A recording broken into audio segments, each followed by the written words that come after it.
Imagine a world where one man's word is law, a world where kings rule not by consent, but by divine right, a world where crowns are heavier than armies, and palaces symbolize absolute power. This was Europe between the 16th and 18th centuries, the age of absolutism. Absolutism was a system of government in which a monarch held total authority, unchecked by parliaments, nobles, or written constitutions. The king was the state, and the state existed to serve the king.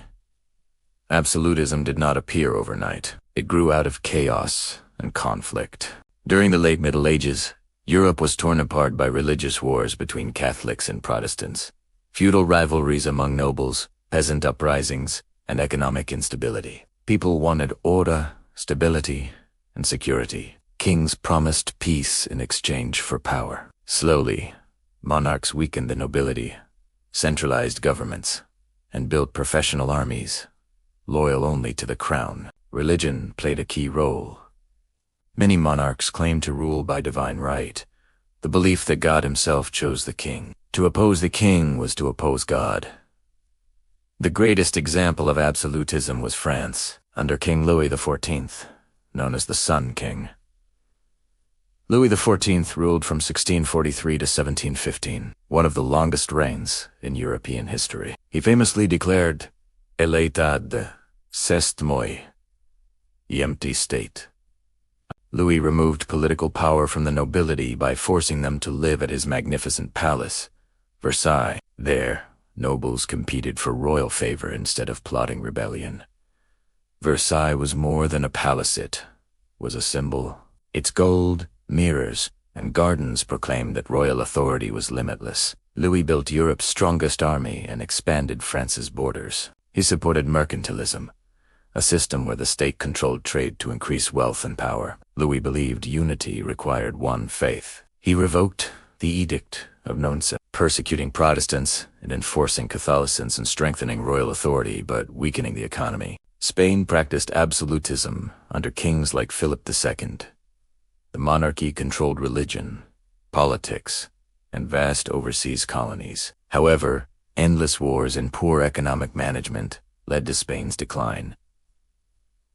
In Russia, absolutism took a harsher form. Peter the Great modernized Russia by force. He crushed noble resistance, expanded the military, and built a new capital, St. Petersburg. As a window to the West, Russian absolutism relied on fear, control, and compulsory service to the state. In Prussia, kings like Frederick William I created a powerful, disciplined military state. The monarch ruled with efficiency and strict obedience, turning Prussia into a European power. While kings lived in luxury, common people paid the price. Peasants paid heavy taxes.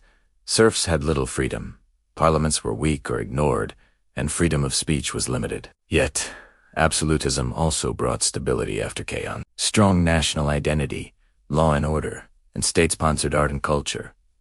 It was a system of order at the cost of liberty. By the late 18th century, absolutism faced powerful challenges. Enlightenment ideas, philosophers like John Locke, Montesquieu, and Rousseau argued that power should be limited.